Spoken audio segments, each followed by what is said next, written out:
Welcome to The Impossible, where we empower others to face the impossible, motivate them to be impossible, and inspire them to do the impossible. I'm Matt, and we are here today with a very special guest, someone I've been very excited to bring you guys. A lot of you know her. She is the wife of Jenn Workman, who has been on this podcast previously, back on one of our very first episodes. And she is also just such a bright spirit. And that's one of the things I'm most excited to chat with her about today, and hopefully help share with you guys, is that no matter what she's going through or what she's battling at the time, you guys all know that Jenn has a smile on her face, and especially when she's competing on the powerlifting platform. She's kind of known for her bright energy and her massive smile and just her sheer excitement for every time she steps up there. And so we're going to dive into some of the impossible challenges she's faced today and how she's been able to work through those, accept them as part of her responsibility, and most importantly, how she's learned to smile through it all. And with that, I want to welcome Jenn Workman to the show. I really appreciate you having me. Yeah. Thank I'm you glad for I being can be here today. Yeah. And I hope we get into a lot of things that have meaning for other people. Yeah, we absolutely will. But first, I actually wanted to go to a more recent event, and what really got me kind of flipped the switch in my brain this year of this is somebody I've got to talk to and learn basically your method to what you do. And that was watching you train for the marathon this whole last year. So you guys know we've been running the marathon the last couple years now. This year we brought almost 30 people with us up to run it, and everybody's in different points in their running. We've all got different challenges we're facing, and everybody's shooting for different goals. But Jenn signed on from day one of this past year, and the entire year she was so committed to training. It seemed like every day I was looking at an Instagram story. You did 6 miles, 7 miles, 8 miles, 9 miles, and it was just so consistent, so locked in. And then the day of the race, we were actually able to meet up, and there was me and you and I think Danielle and Pete and Wade. There's a whole group of us there right at the start line. And then Pete and Danielle took off, and Wade took off too. Yeah. I was by myself for a while, and I think we got separated at some point. And then Pete and I got up a little off course. We had to make up our own course, but we still got our total 13.1 miles in. But then we met up at the end, and I wanted to ask you about that race, about your experience with training, because at the end, there was just this amazing moment where, well, I don't want to spoil all the details, but a lot had happened to you along that race. And then we meet up right at the end, right as that last little bit we're coming in. And again, you're just finishing so strong. You've got that smile on your face. And I just realized, I think in my head, I'm like, she's got to run across the finish line of this thing. And so I tell you that I'm like, what would you think about running across the finish line? And I don't know how excited you were about that idea at first. I mean, I wasn't that excited myself about it, but I was like, just what a powerful moment, what a powerful wrap up to this entire year of training. Then you just picked up the pace and started running, and you ran across that finish line so strong. And that was just one of the coolest moments to me, because what you had been going through at the time and what you actually shared with me right before that race started, totally shifted my whole perspective on this race wasn't just a physical battle for you. No. It was mental, emotional, spiritual, it was everything wrapped up. So I was hoping you could start by just kind of telling us about that experience for you. So I have never been a runner. Yeah. I wanted to be. I have always wanted to be. Even when we were in grade school, presidential test, I never ran. They're like, you have to run this amount and so long. And I'm like, I'll walk it. I'm that girl. I'm going to walk it. So the first time I ever thought about doing a marathon was when I moved here, and I was living on 13th and Avery in the Savage Street apartments. And I woke up one morning after night shift, and I heard clapping and cheering and everything. And I'm like, what is going on? And someone's like, oh, it's a marathon. They do it every year. And I was so excited to see this. I was 23. Yeah. I was like, I'm going to do a marathon. This is it. I'm going to do it. And every year it came around. Every year I said, next year's my year. Yeah. Every year I was like, this is it. Next year I'm going to do it. And then here I am 41 and I'm like, I haven't done one yet still. And I'm like, maybe that's just past. So everybody's like, what made you run a marathon? I said, because Matt asked. Like, that's what it took for someone to say, do this, but not only do this, because I think doing the Parkersburg Marathon would have been different, but do this with purpose. Do this for a reason. And then when people ask me, they're like, you finished the marathon. I'm like, yeah, but I also raised money for something that meant so much. And it was such an awesome part to be part of that. It was just the most amazing thing. Like, it meant so much to me on so many different levels. So when we signed up, you had the sign up party and we came, and when was that? I don't even remember. It was January 1st. Okay. Yeah. It was after the new year. So we signed up for it, and I'm like, I have a long time to commit, a long time to train, because I was going to compete in April. It seems like a long time. Like when you're in January, October seems like a long time, but then it comes so fast. It really does.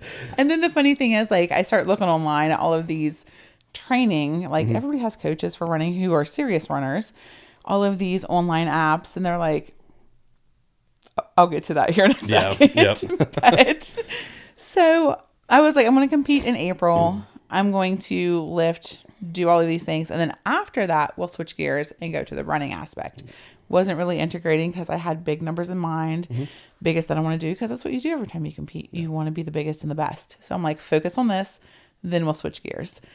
Well, I competed and I set records, and I was so happy and just soaring above all else, best time, still in the back of my mind. Before I even went into that weekend, I was like, after this, next week, this is when I start training for the marathon. So competed, everything was wonderful. It was I just was on top of the world. Everything was so wonderful right in that moment. And I had all of this to look forward to. And then it was like just the weekend after, everything came crumbling down and everything just got heavy and weighed heavy on me, because my daughter told me the weekend after the meet that she wanted to move in with her dad. And I was not happy about that, because she's 14, so she can make that decision. And I was okay with her deciding to move in with her dad, but I didn't want her to, obviously. She's been with me for 14 years. She's my baby girl, my best friend, and I don't understand where this is coming from. She tells me where it's coming from, and it upsets me even more, because I felt like she was doing it for all the wrong reasons. And it broke my heart for her to have to make the decision that she was making. So I struggled with that. It set me into a very bad spiral and into a deep depression. And I didn't go to the gym. I didn't train. I didn't do anything for probably 3 or 4 weeks. And then there's a bunch of stuff that I can't discuss because legal issues still going on with the situation. But things got incredibly worse because of some false allegations, and then it went into court, and it broke my heart, because it not only said that she wasn't going to be living with me anymore, but it put my whole character in question and started making people who knew what was going on question, why are these things being said? Why is this being said about Jenn? She's an amazing person. That's what everybody who knew was like, you're such an amazing person. You do this, this, and this. I can't believe that this is being said about you, and the courts are doing this because of this. Like, very vague, but. Well, I remember the first time I'd heard, a little bit about what was going on. I was just speechless. Yeah. And because it's just, that was not the person I knew. No. At all, I was completely blindsided, and I was like, this was not okay. Like, I was in a very dark place, and it hurt. And even though, like, most people didn't even know that anything was going on. Like, when you see me at the gym, people were still like, hey, where's your daughter? And I'm like, I would burst out in tears. Yeah. Like, it's just not something I can talk about right now, but I would cry, and I'd be like, we have some things going on. We're working on it, whatever. But still, I showed up and I smiled and I did.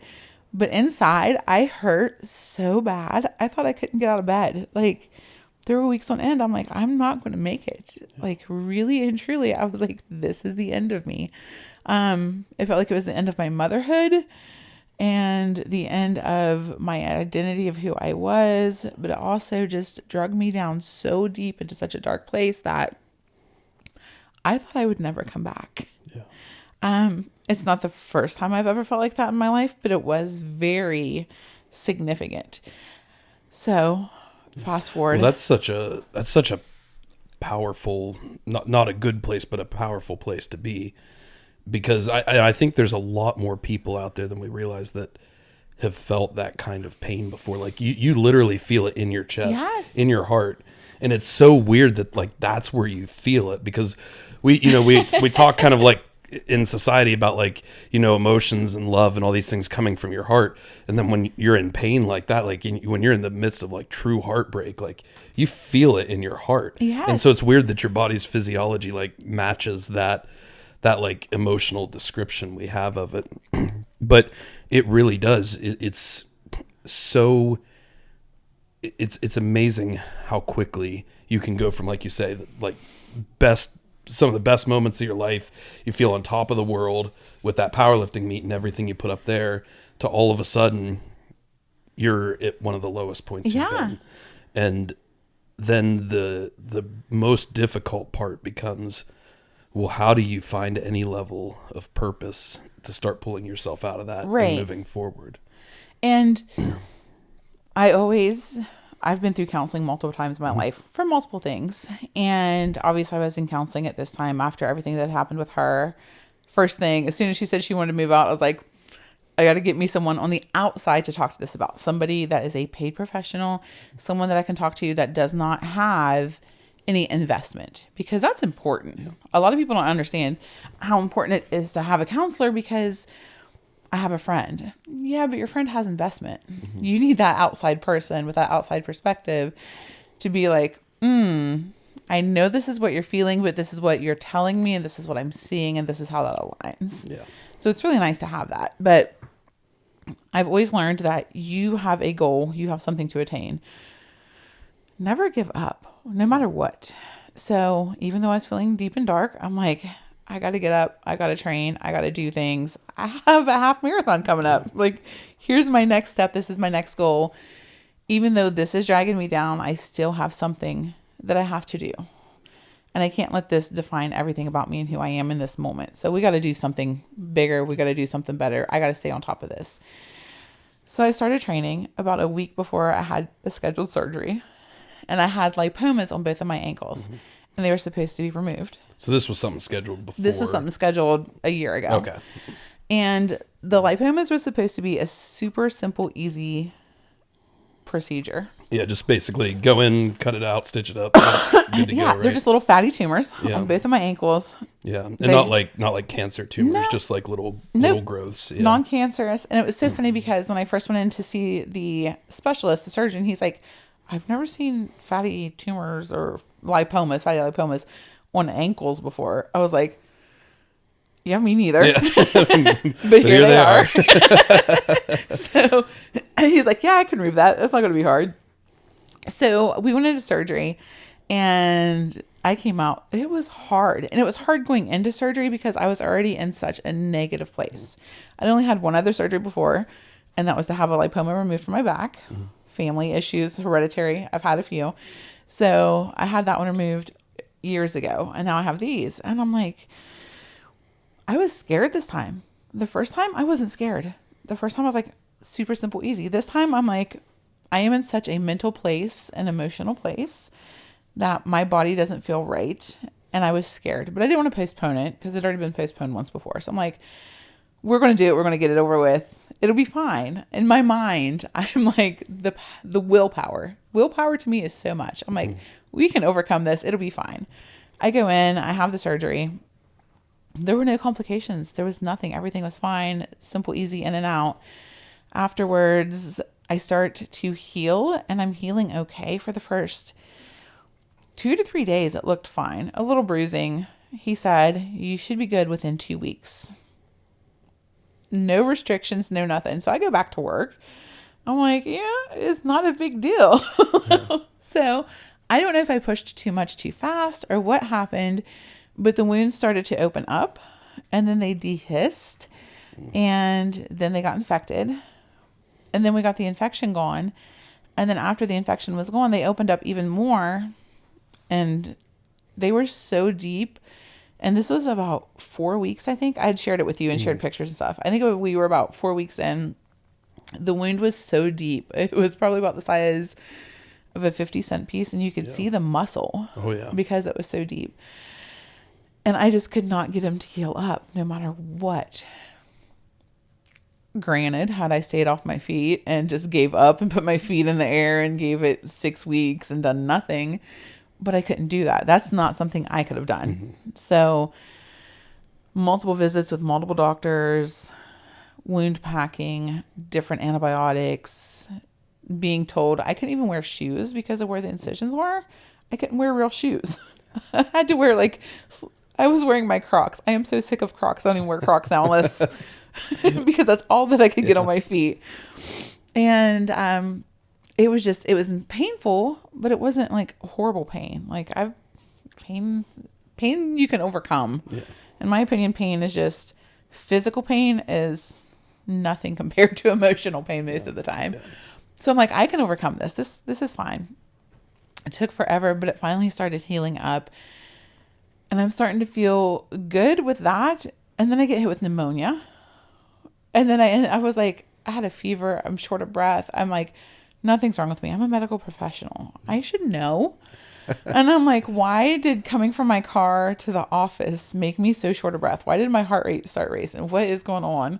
And I'm like, there's nothing wrong. And then Reed looks at me one day and he's like, Mom, he's like, you're sick. I'm like, if my 10-year-old son looks at me and is like, Mom, I'm like, okay, buddy, like for peace of mind, I will go to the doctor. And it had been like 2 weeks that I was feeling like this. I ended up having pneumonia. So I get treated for pneumonia, start feeling better with that. And during that time, I'm still trying to train for the marathon, like still out there, still trying to walk, still trying to do things the best that I can with what I can. Like I remember it was like 2 days after being diagnosed with pneumonia and I'm like, okay, I'm going to go on a walk. It's a 2-mile walk. My heart rate's up. My breathing's rough, but we'll go slow. We'll go steady.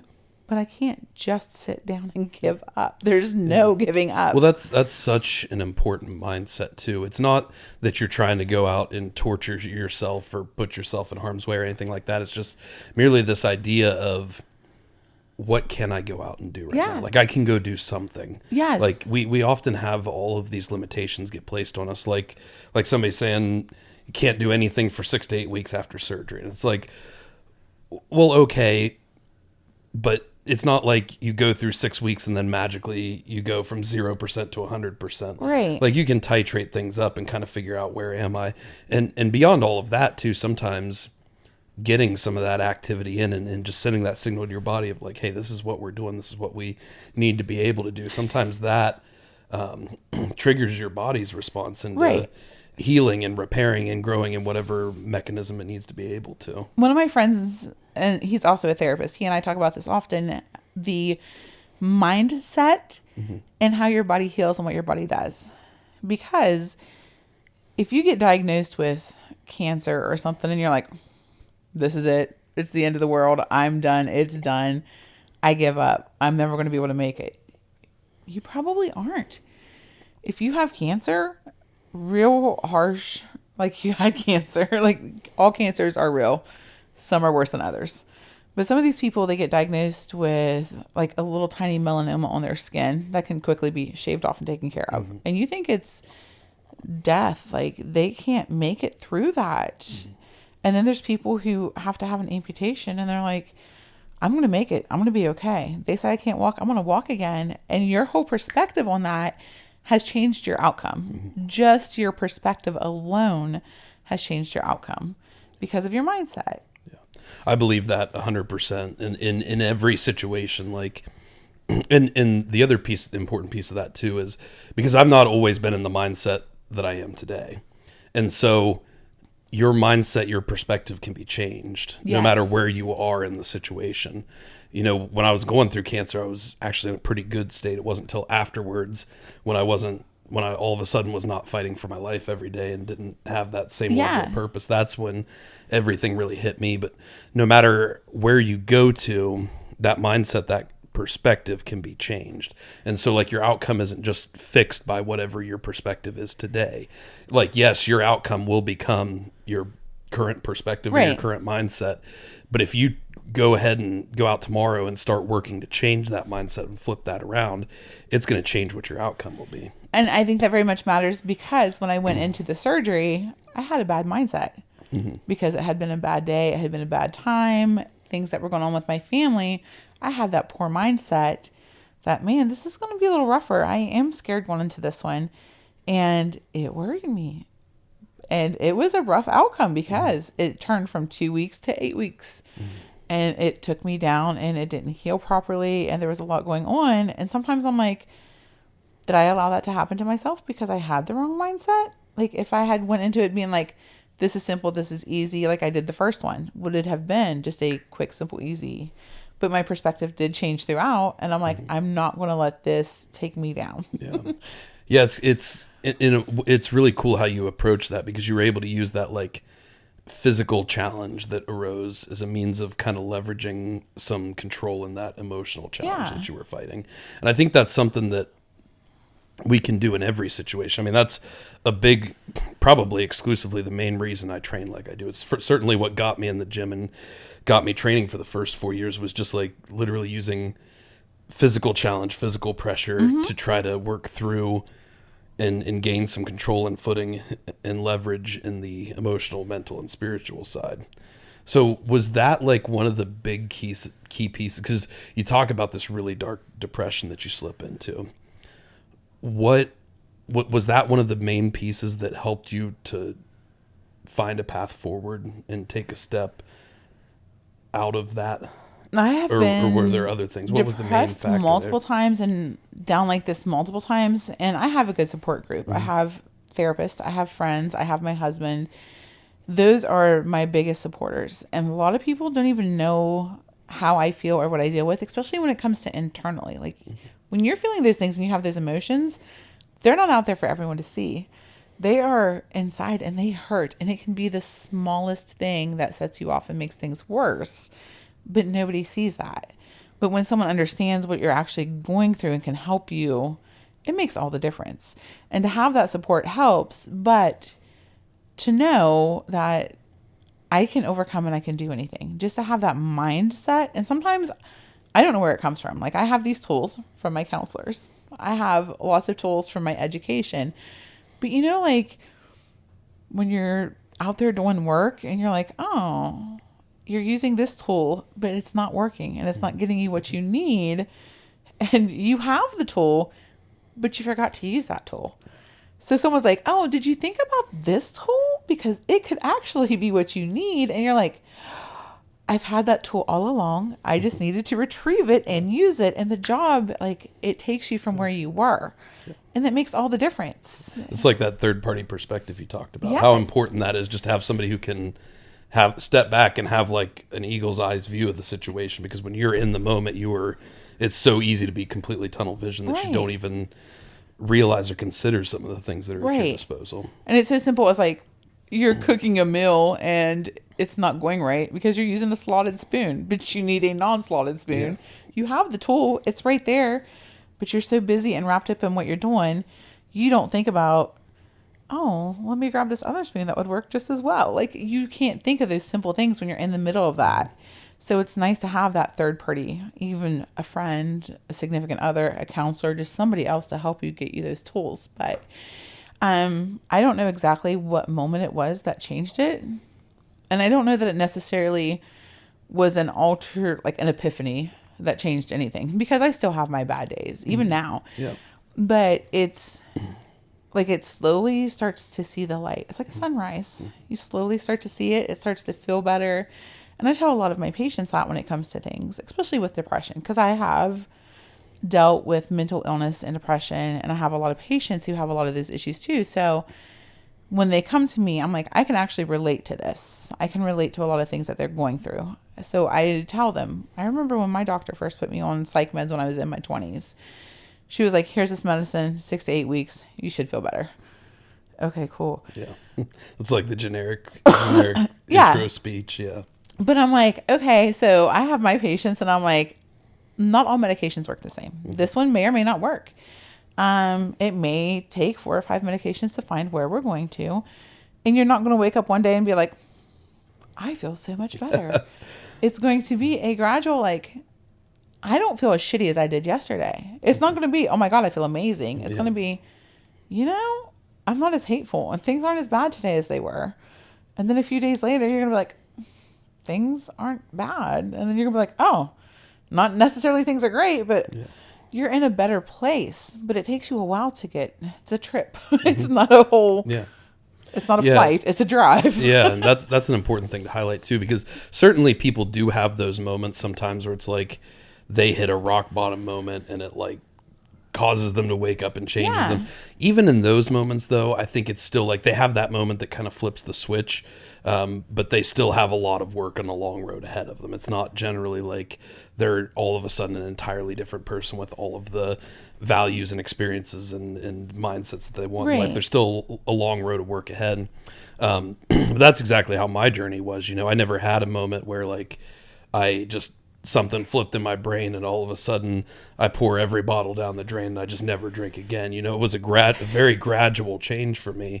And it's like I just slowly started doing more and more things that were better for me and less things that were not as good for me, until that point that, I did have that like final drink and just never looked back. Right. And whatever the situation is, don't feel like you have to have this like life altering moment, because we have so many moments in life. Like every moment in life is life altering in a way, all depending on how you allow it to affect you. And then more importantly, like you talk about, like what your reaction to it is. Right. And I think in our society today and what we see, we expect that epiphany and that change because one, we want it. We desire it. We are a culture that wants quick fixes. Well, and it's what's in the movies too. And it's what's in the movies. Yeah. And I tell patients, I'm like, they have the epiphany. They have the mind altering quick flip because we have 2 hours to see their perspective.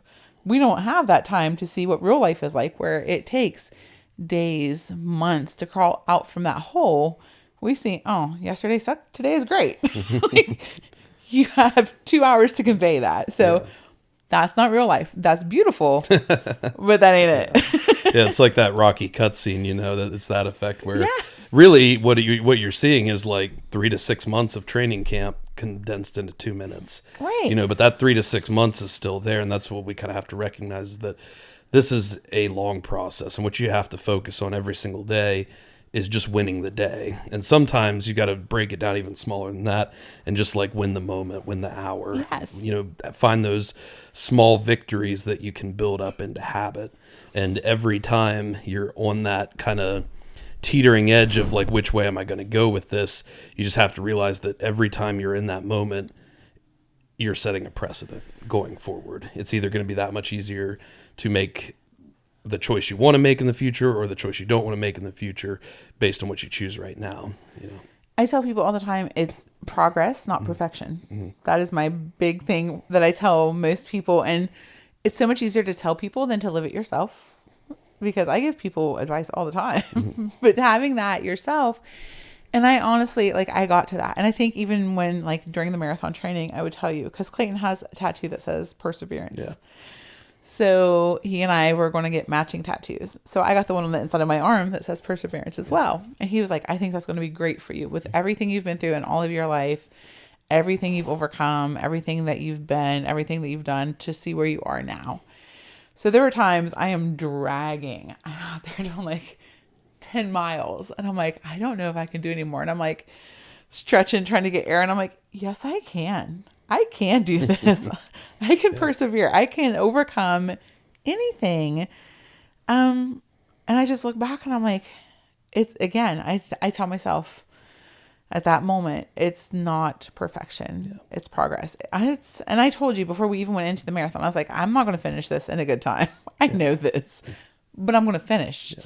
And that was the most important part to me, is that after all I had been through, everything that I had done, family issues, surgery complications, pneumonia, COVID, and those 6 months that I had set aside to train, all of this had happened. But I'm like, I'm still going to overcome that. I'm still going to do this. And I don't care if I crawl across the finish line. I'm going to get across that finish line one way or another. So there were a few things along the course that did come up. Just because they couldn't make it easy on you, just because it was race day. Yeah. So race day, it was so amazing, first and foremost, just being there in the atmosphere and knowing why we were there. I know that you started the whole Team Impossible based on the childhood cancer part of it, but I didn't know that they did everything. Yeah. So whenever I actually signed up for it and they started sending me all the stuff, there's kids in there. It's diabetes, cancer, all heart kinds diseases. of weird genetic issues, spinal muscular atrophy. And it is any child. And we tried to broaden the message a little bit this year, but it's really like all childhood illness. It really is what they focus on. And when I had seen that, I was like, this is amazing. Because I know there's that part too, but it's even the little things that affect them so big that we don't, again, if you're not in it and you don't know, you don't know. People who have like SVT, you're like, okay, your heart rate goes up occasionally. Yeah. You've had heart things. You know that's not what it is. Yeah. It's like, oh, sometimes your heart rate goes up. No, it can be life altering, especially when you're young. So again, helping these children to have the options to overcome and to help send a message to them that we can overcome and we can do things. So to me, it was very important to be out there and see that. And then everything that just surrounded it, all of the people that were there. It's like when you go to a powerlifting meet, it was the same because everybody's there for a good, positive message and meaning, and to surround yourself with people who mean and want and desire the same things. Everybody wants to get to that finish line. Again, some of them want to get there faster than others, but it's about what they as an individual can do. Yeah. And it's about what I can do. So it was really important just to be there in the first place. And then we had, the random guy that was alongside the road. Like, that meant so much to me too. And Clayton, he's always telling me things that I don't see about myself. But so we're going along. It's like mile 12. Yeah. Like right at the end, you're totally exhausted. Exhausted. Like ready to just be done. And there was one chick that was hanging with me and she looks over at me and she's like, "Are you okay?" She's like, "You don't look okay." I was like, "I don't feel okay, but I will make it. Yeah. I will be there." Like I was starting to physically feel the effects. Like I didn't train properly for all the things. There's so much more training than just walking. There's diet training. there's eating right, eating the right things, fueling your body as you go. But I didn't train all of those things. But you tackled everything you could with the challenges you had, and I think most importantly, and this is the big message here, is that you still allowed yourself to have faith in your own potential to do it. Because I don't care how much time or effort anybody puts into training, you're not going to have a perfect training block. No. Like you were just it's not going to be perfect.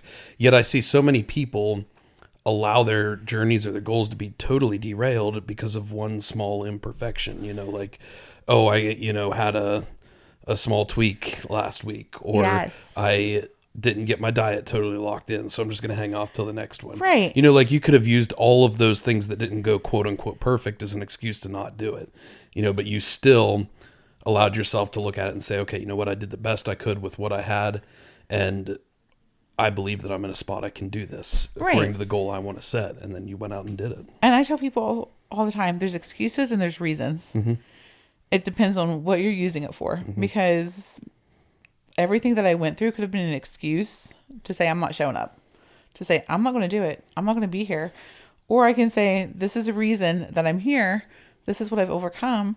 And when I cross that finish line, it's going to mean so much to me, because it was rough. And it wasn't just, okay, family issues, drama, depression, I'm going to drop out because this doesn't mean anything. It meant something to me. And then there were a few times in my mind where I got to where I'm like, maybe I'm not going to make it. Maybe I'm going to quit. But then I'm like, well, people gave me money.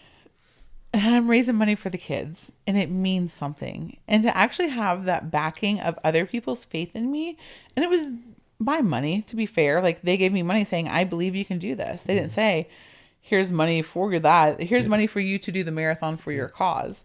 So to have that backing of that belief that they thought I could, like, I felt like I had a whole group behind me saying, we want to see you succeed.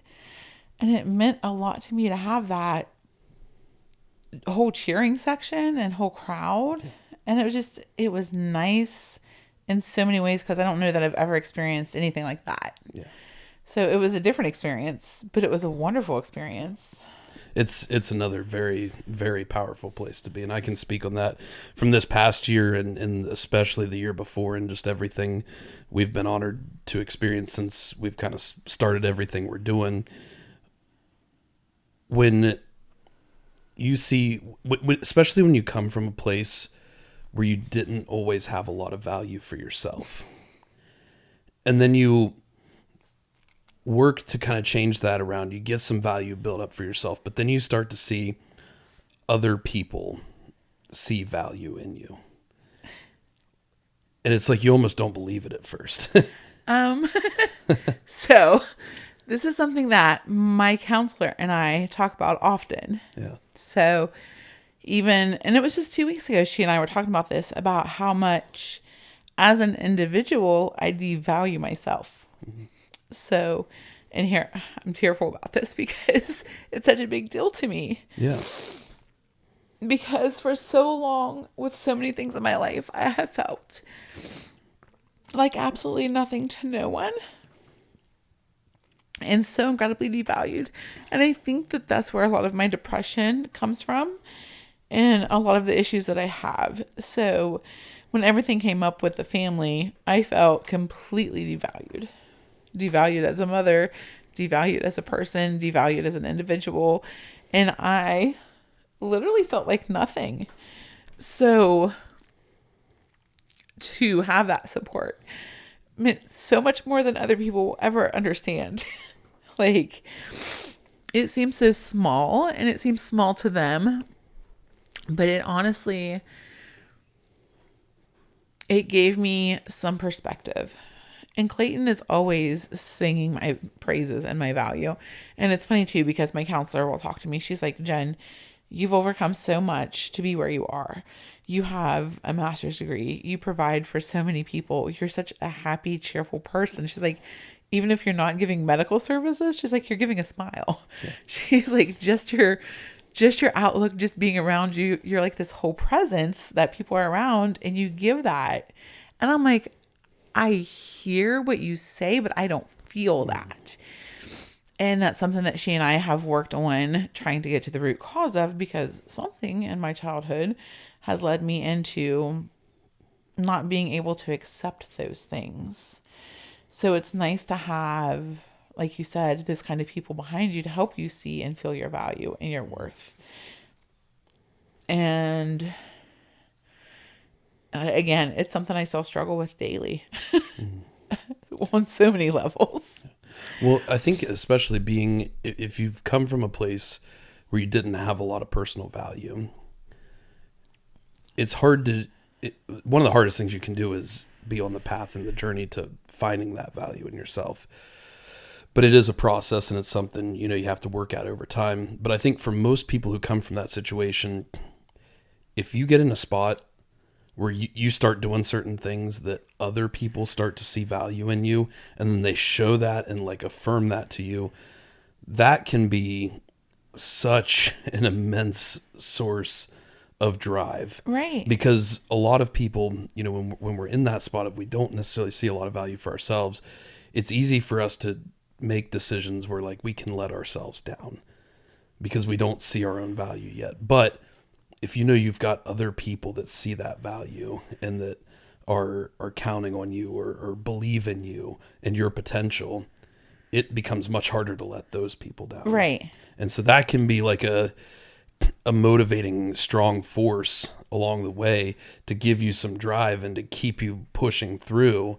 And as you go through that process, the work hopefully then is that you'll be able to see more and more of that value in yourself along the way.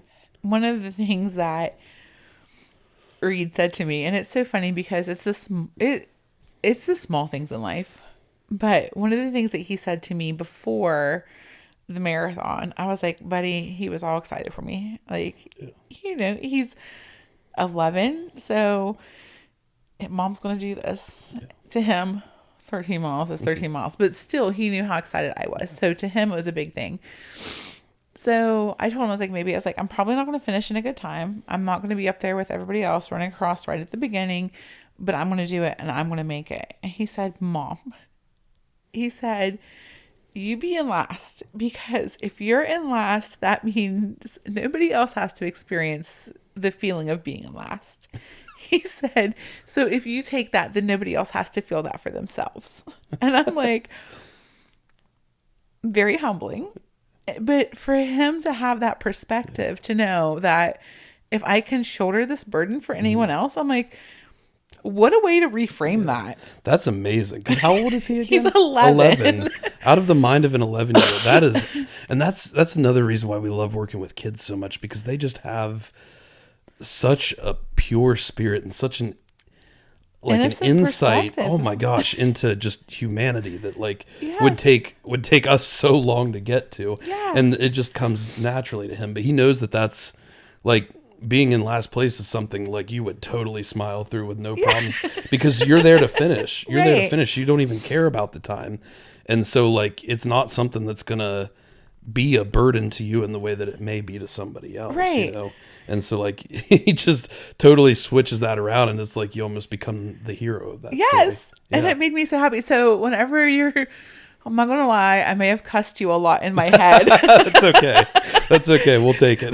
When you meet me close to that finish line, and I'm like, you're like, how awesome would it be? And I'm like, it does sound pretty awesome. Yeah. So does a cheeseburger right about now. And you're like, how cool would it be to run across that finish line? Just the things you were saying, I'm like, maybe just a few more steps. You're like, no, let's do it now. And you took that first step, and I'm like, all right, let's do this. Yeah. I'm like, I can't disappoint. I can't let him down. I got to do this, and I can do this. And that was the big part. And I got across the finish line. And I was like, I did it. Yeah. And then it was so funny, because afterwards I'm like, did you see me? Did anybody get a feel? Because I want to see me. Because that was so awesome. Yeah. It was an awesome feeling to actually feel so down and so low. And like you said, those last few miles, you're getting in there, you're just questioning, I know some people dropped out. I know some people couldn't make it. And I totally respect that. But I'm like, I can do this, whether I drag across or whatever happens. And I didn't drag across. I ran across. Yeah. I ran across, and I was like, here I am. Yay. Yeah. Yeah. And that was the most special part of this year's marathon to me, was finishing that race right there side by side with you. And the way that kind of unfolded is, because Pete and I, like I mentioned earlier, we got a little off course. We had to kind of make up our own course for a little bit and get back on course. So we got significantly behind everybody else. But we had a blast with it, though. We went out and ran our own race, and we had a lot of fun this year. But I'd got this text from Clayton, as I seem to somewhat regularly get now. Man down, Jenn to the rescue. And, he sent out this text basically saying that there was it a homeless person on the side of the road that was non-responsive? Yep. And here you are 12 miles deep into a half marathon, and you've got to collect and compose yourself to give him necessary medical attention.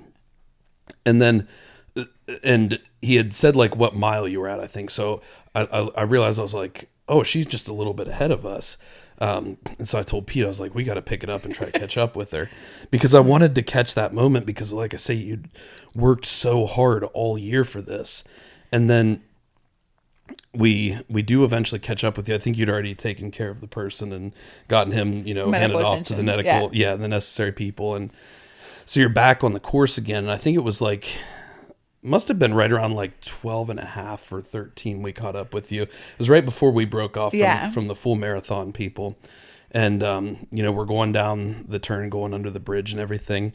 And immediately in my head, I'm thinking she's just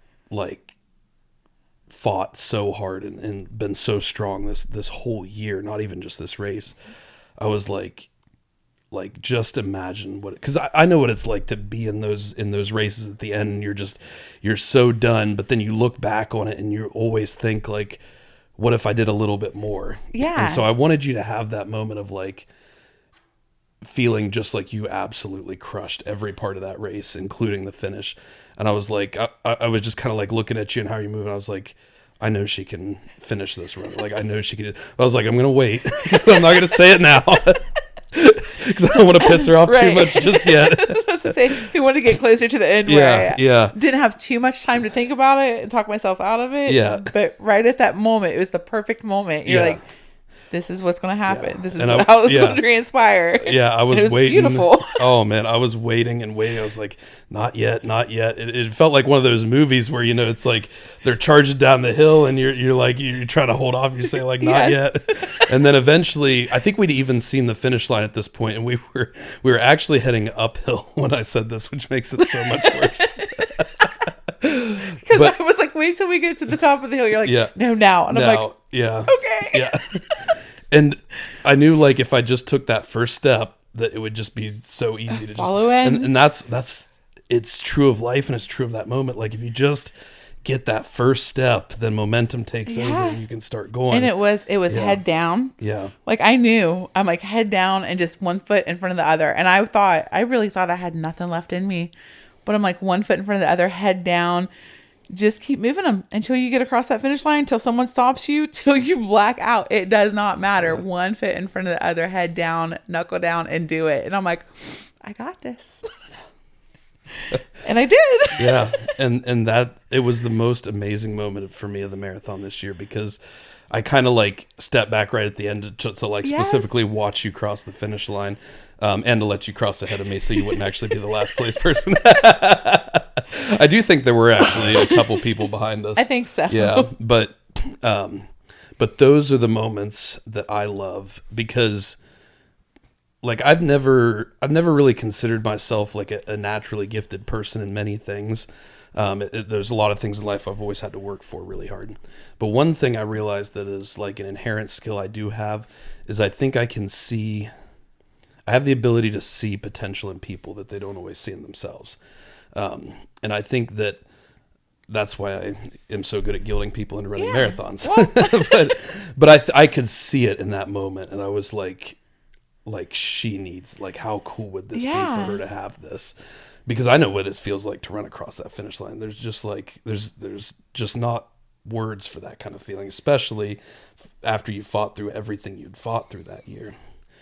And so that's why I chose to do that, and then stepping back and seeing you cross that finish line, I was like, this is what everything we do is about right here. And like, I think this is everything. When we started that morning, I had told you, because I gave you a brief recap of my year, and I was like, this has literally been the worst year of my life.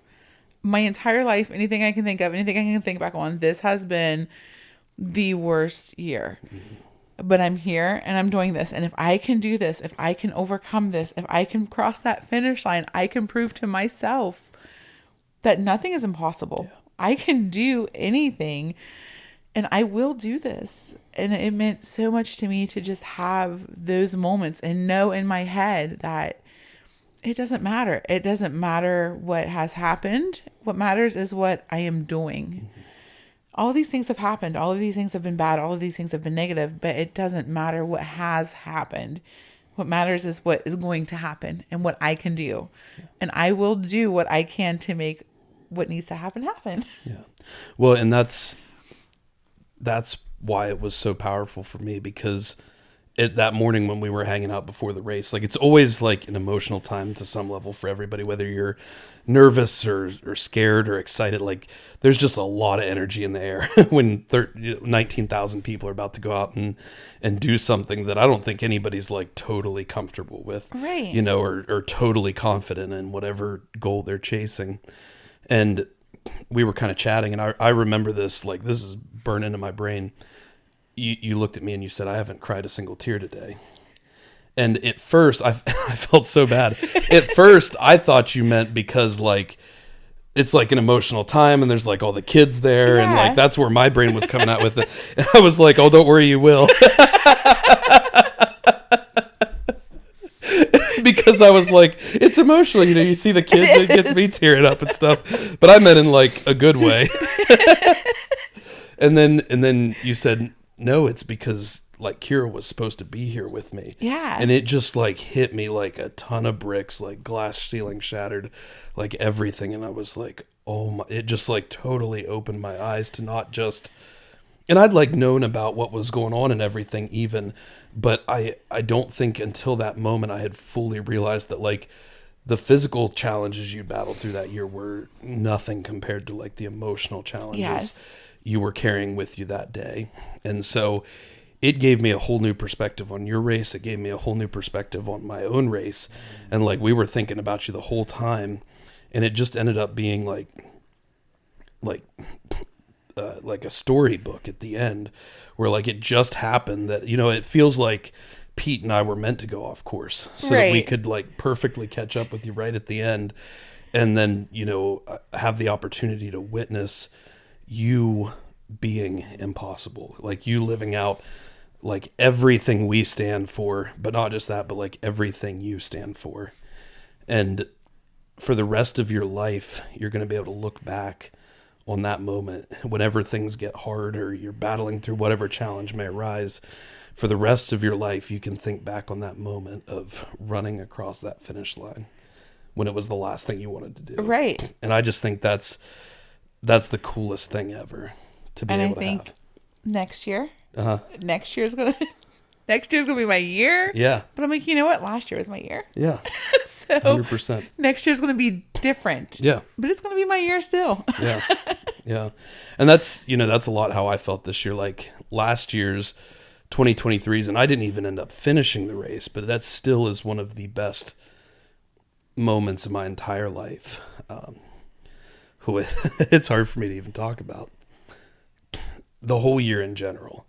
But then especially the race at the end when, you know, my race ended a bit short of the 26 miles, which I knew going into it was a likely possibility. But again, it was to that piece you spoke of. I knew I could still show up. I could Right. put in at least 1 mile, and I ended up putting in 18. So to me, that's way more than I would have done if I just stopped at the half. It's way more than I would have done if I hadn't shown up at all. And so it was kind of living out that message of like, well, what is your potential? What Right. can you go out and do? But the reason that year meant so much to me was because I got, oh man, I got to watch JD cross that finish line. And it was so similar to the moment with you this year of, you know, almost a year to the day before he crossed that finish line, he tried to take his own life.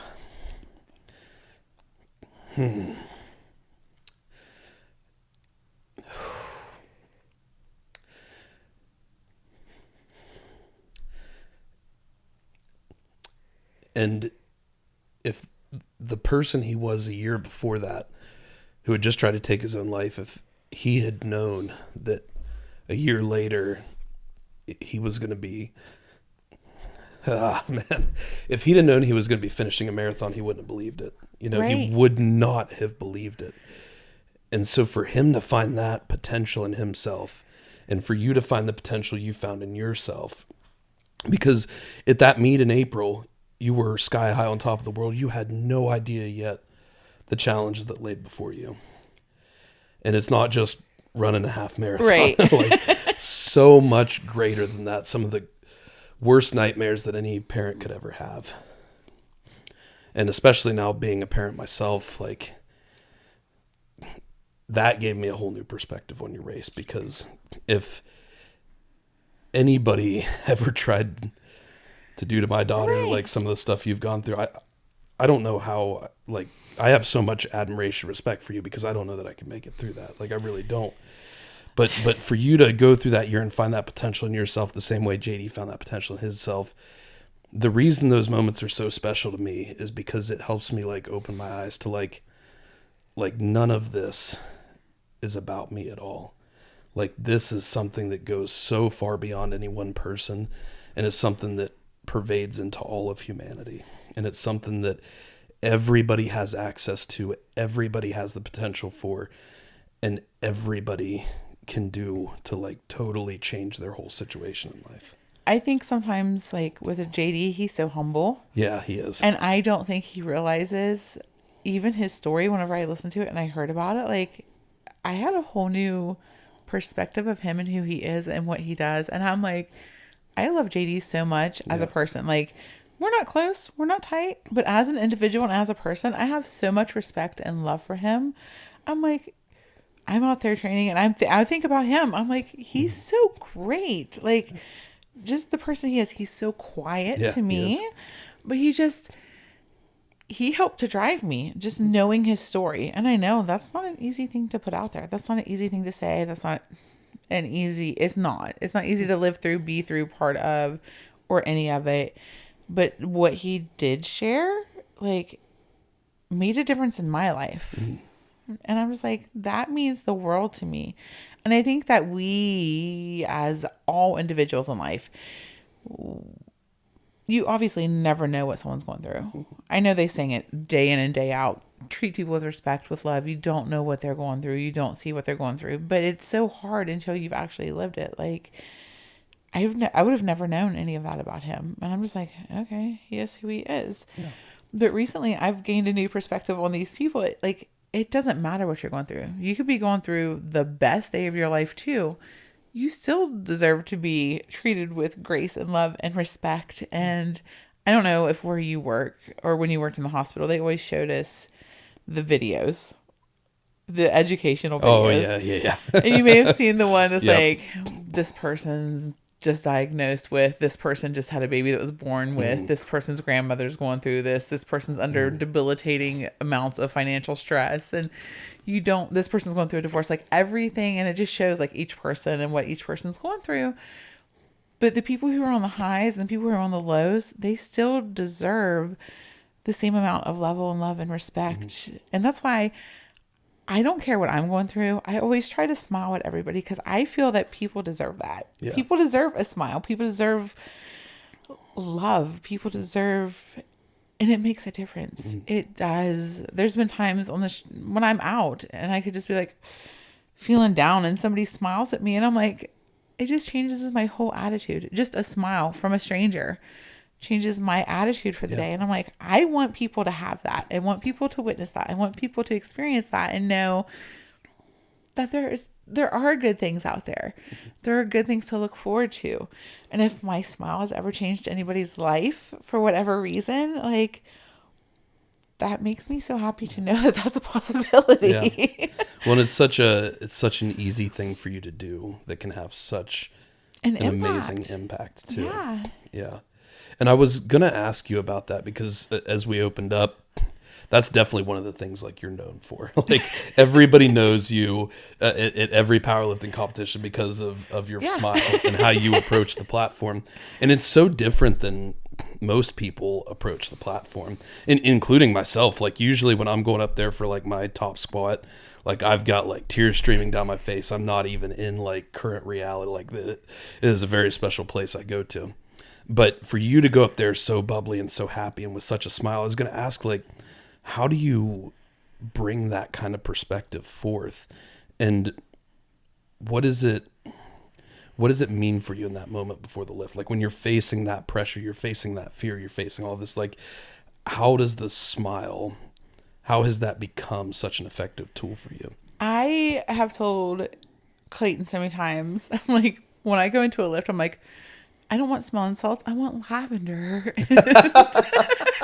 You need to start your own smelling salts company that is like essential oils. It's going to be like candles. Yeah.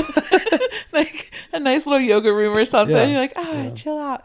I cannot operate out of a place of anger. And I know so many lifters get very serious, get very angry. I've seen them bust their head off the bars and bleed. Yeah, some people get crazy. Clayton likes to be hit on the back. It helps release all those things. And I'm like, I operate so different. Like the happiness just brings it to me. So I'm listening, usually I call it my trash music, but it's like Cardi B and Nicki Minaj and like stuff I don't let my kids even listen to. But it has a good beat, and I get into it, and it makes me just happy. And I couldn't imagine approaching the platform angry. And I don't know if it's because of who I am or what I do, because I've seen other nurses that do the same thing, but I worked in the ER for 12 years. We're in trauma. We're in serious life-saving situations, and you got to keep your head straight and your mind straight and not be emotional no matter how it goes. You've got to keep yourself regulated. So I think that me regulating towards happiness and those kind of endorphins and those kind of hormones definitely makes a difference. In April, I was looking back at my lifts the other day, and my top squat was like, I think 355 before the meet. At the meet, I hit 401. And that was on my 4th attempt. But again, that was just, I was so happy, and I'm like, I can do anything. Yeah, it's something that shouldn't have been possible. And then you go out and do it, and it opens this whole new world up to you. And I'm like, so coming up next April, I plan on hitting 450, maybe more. I don't know. We'll see what it feels like.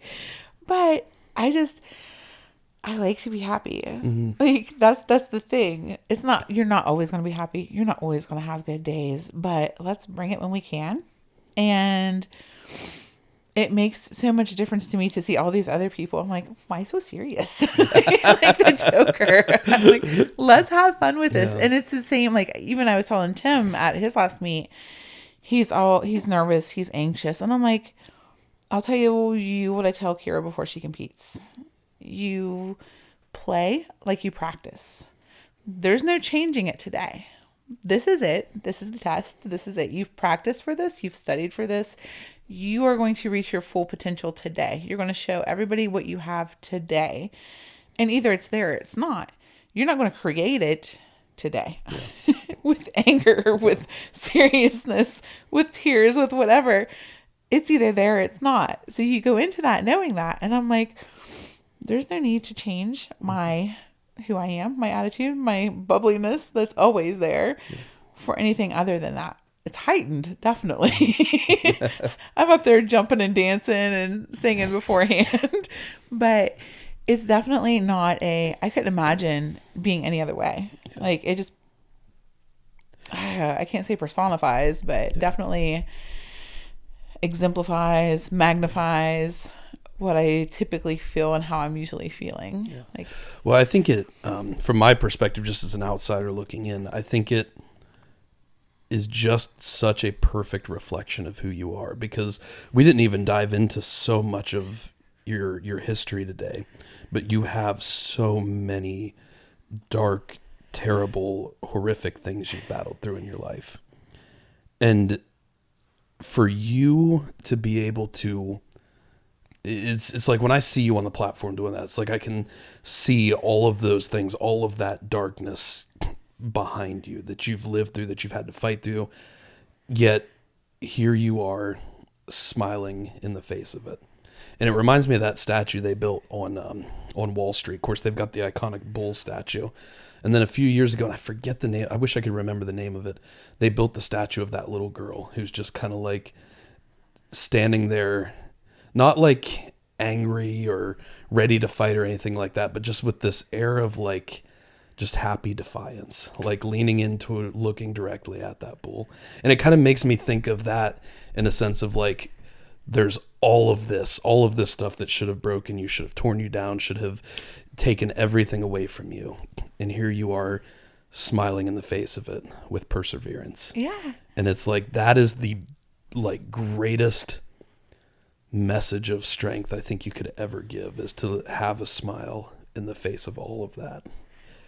I think one time my brother, one of the things that sticks out in my mind, my brother's a Marine. You saw him yesterday and you met him at our wedding. Yeah. You guys look shockingly similar as we found out. Very much. When we're only 14 months apart in age, but when we were young, everybody thought we were twins. Oh, okay. Yeah. So we've always looked a lot alike. That. Yes. There's no denying those genes. So he told me one time, he's like, I believe anything's possible. I don't remember why we were having this conversation, but it was many, many years ago. He told me, he's like, I think that if you wanted to fly, you would find a way to fly. Yeah.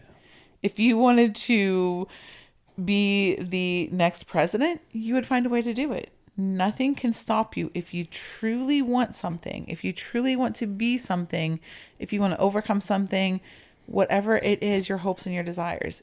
If you work for it, if you want it, you will make it happen. And that's always stuck with me. You will make it happen. Not somebody else is going to make it happen. Not you're going to luck into it. People all the time, they ask me, they're like, wish me good luck. I'm like, you don't need good luck. You have preparation. Yeah. You've prepared. You've worked for this. Yeah. That's what you have on your side. Luck has nothing to do with this. This is You've got yourself. Yeah. Yes. I love that message. Yeah, it has stuck with me, oh gosh, for many, many years. Yeah, and I love that so much because that's so much what we talk about. You know, our message is so much more be impossible than it is do the impossible. Right. And it's for that reason, is because when you're being impossible, it's about the person you're choosing to become, the person you're choosing to build, the person you're choosing to be today in this moment. That's like what we talked about earlier, those decisions you make right now and how they can affect that outcome through your mindset, your emotional perspective, your physical perspective, whatever it may be.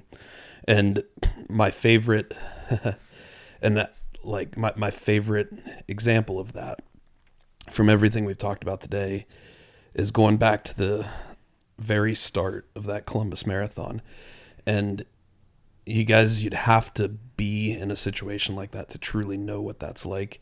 And especially if you're there with something bigger in mind. But when you look back at me and tell me that, you know, that you haven't shed a tear yet today, and remind me that your daughter Kira was supposed to be there with you that day, and not 10 minutes later, you're crossing that start line. And I didn't even know this at the time because I'd broken off to talk to one of the kids really quick from that group. But I get a picture sent to me later from Clayton because I think he's your number one fan. I get this picture sent to me, and it's the Columbus Dispatch, the biggest newspaper in all of Columbus. And they have 19,000 runners to choose from, including some of the most elite runners in the world. Yet their first story about the Columbus Marathon, their title main picture is this crowd of people, and then in the center you see this little group of neon green hats, and then you see Jen's smile. And Flexing. Yeah, exactly. And there's nothing more iconic than that picture. Out of 19,000 people they had to choose from, they chose you and your smile and the strength you were demonstrating. And they don't even know what all was behind that smile. But when I looked at that, I was just like, and this was after the race was done and everything. This was after we'd already had that moment of crossing the finish line. And it was just one of those moments I just look at that. And it's like, again, it's like, man, this just is not even about me. This is about everyone. Like, everybody has this potential. And it was just such an honor to be a part of your race this year, and an honor to see that picture and that smile and knowing everything that went behind it, and to witness that level of strength is something I'll always be thankful for. I felt so blessed to be there in that moment, and just to have the whole experience and to cross that finish line. Yeah. And then when Clayton, I don't know who showed that picture to him or where it came up, but he saw it first and he shared it with me, and I was like, he's like, of course they would pick you. Yeah. To him, it's just common sense, but it's because he sees it. That's what he sees. He sees the value in you, like you talked about earlier. He and so many of the rest of us see the value in you that you may not always even see in yourself. Like you said, he is my number one fan. He will all day sing my praises to everyone. And then he tells me, he's like, why don't you understand that you're just amazing? He's like, of course it would be you, Jen. They're going to pick you. Yeah. To him, it's like, that's the most, like, everybody's finally catching up to what he already knows. Yeah. He's like, are there any other options? Yeah. Of course it was you. Yeah. So, yeah, that's wonderful. He's wonderful. Yeah. I couldn't imagine. And of course, he and I, we have our whole own story. Oh, yeah, for sure. And I don't think I even know that whole story, but maybe we'll bring both of you guys on sometime to kind of chat about it. So I kind of wanted to close today. We covered a lot of different things, but one of the, I think, key moments was when you talk about going from that April competition where you were sky high on top of the world, and all of a sudden within a week you're at rock bottom. And I think there's a lot of people out there who either have lived through moments like that or are actively going through moments like that now. And what I always like to try to ask people is, for somebody out there who's going through that same situation today where they're at rock bottom, they don't see a path forward, they don't even know if they're going to survive this, what would you tell that person? I actually tell people, because I have patients who come to me who are suicidal and they feel there's no hope. And I'm like, you may not see it, but there is hope.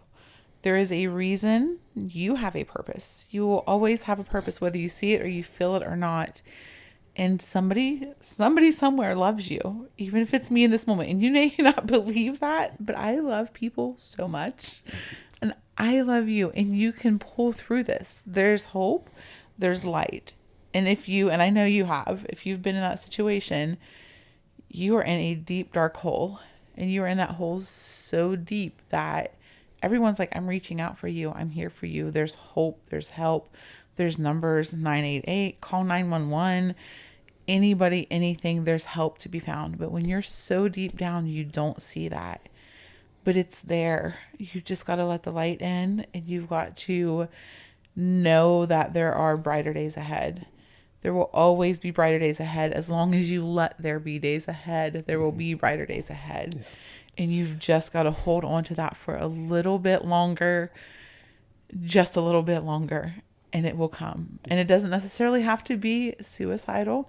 It can just be the deep, dark depression. It can just be the feelings that are so overwhelming, losing a loved one, bad health diagnosis, whatever it may be. Just hold on a little bit longer, and there's light on the other side. There are better days to come. Oh, yeah.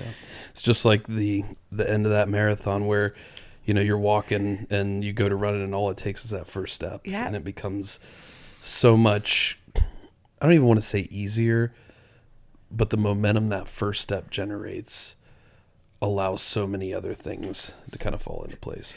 During the whole marathon training, I'm very much Finding Nemo and Dory. Yeah. Just keep swimming. Yeah. Just keep swimming. Anytime I've exercised, I used to do the stairs. I was always like, just keep swimming. Yeah. 1 foot in front of the other until you get to where you're going. Mm-hmm. That's what matters. Mm-hmm. Just keep moving. Forward movement, forward motion. Always just keep moving forward. Yeah. Until you find where you're going. Absolutely. Guys, we want to thank you for listening today. We want to thank Jenn for you being here today and sharing your story. Like I say, it's been something since that day. I wanted to bring you on here and try to capture some of how powerful that moment at the Columbus Marathon was this year. And I appreciate you coming on to share that story, as well as some of your past and some of the things you battled through, as well as especially your philosophy and your mindset going into not just competition, but any challenge in life, and how you display that strength and that perseverance with a smile. And that's something we can all take into our lives. Like Jenn says, you don't always have to let that anger, that emotion drive you. Certainly that can be a powerful place to go to, and it can drive a lot of things. But there can also be a place where we learn to smile in the face of that pain, in the face of that darkness. And we learn to just continue on and to fight on with a smile on our face, thankful for the opportunity to go out and find that highest potential. And as you guys know, the number one thing we want to accomplish on this show is to spread this message to as many people as possible. And you are the number one way we do that. So if you gained something from this episode, as I know you undoubtedly did, please share it with as many people as you know who you think it will also benefit. Because Jenn's story of overcoming the impossible is just truly powerful, truly inspiring to us all. And it's something we can all learn from, all grow from, and all take with us into any challenge we face in life. And you guys know, as always, if you want to check out the best headwear in the game, check out King and Fifth Hats. Their link and a discount code is in the bio, as well as Kinetic. It is not an energy drink. It is a mental enhancing performance drink. No caffeine, no sugar, no artificial ingredients, and it tastes amazing. Check them out. Link in the description of this episode. And guys, we just want to thank you for being here. Thank you for sharing this episode. Thank you for being a part of living out this mission and this mindset and this vision we have for the world. Because at Impossible Performance, we are striving to build a global culture of strength, fostering a spirit of growth in constant pursuit of the impossible. And always with a smile. Thank you. Thank you.